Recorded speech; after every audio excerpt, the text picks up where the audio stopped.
ఆంధ్రప్రదేశ్ రాష్ట్ర రాజకీయ చరిత్రలో మహాకుట్ర నిర్వీర్యమైనటువంటి పరిస్థితి. పరమ పవిత్రమైనటువంటి శ్రీ వెంకటేశ్వర స్వామి వారి లడ్డు ప్రసాదానికి వినియోగించేటువంటి నెయ్యిలో ఆవు కొవ్వు, పంది కొవ్వు, చేప నూనె లాంటి పదార్థాలతో కల్తీ అయిపోయిందని ఏ ఆధారాలు లేకుండా నారా చంద్రబాబు నాయుడు గారు వెంటనే పవన్ కళ్యాణ్ గారు చేసినటువంటి వ్యాఖ్యల్లో ఏ మాత్రం కూడా వాస్తవాలు లేవని తాజాగా సిబిఐ ఏసీబీ కోర్టుకు సమర్పించినటువంటి సిట్ నివేదిక ద్వారా తేటతెల్లమైనటువంటి పరిస్థితి.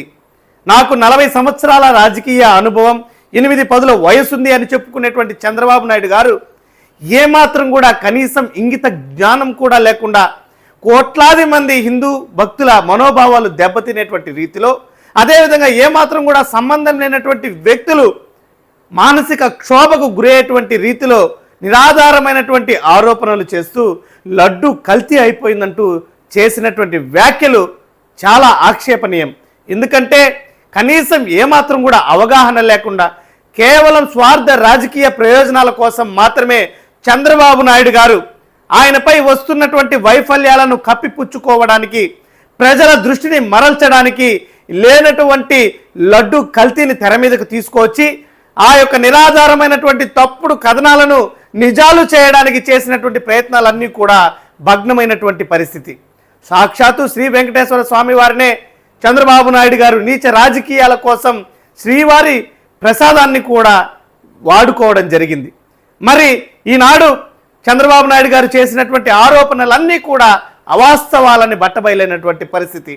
సిబిఐ తన విచారణలో భాగంగా ఏదైతే లడ్డు కోసం వినియోగించేటువంటి నెయ్యి నాణ్యతను పరీక్షించినటువంటి సందర్భంలో ఆ యొక్క నెయ్యి శాంపిళ్లలో ఏమాత్రం కూడా జంతు కొవ్వు అవశేషాలు లభించడం లేదు అని సిట్ స్పష్టంగా తెలియజేసినటువంటి పరిస్థితి.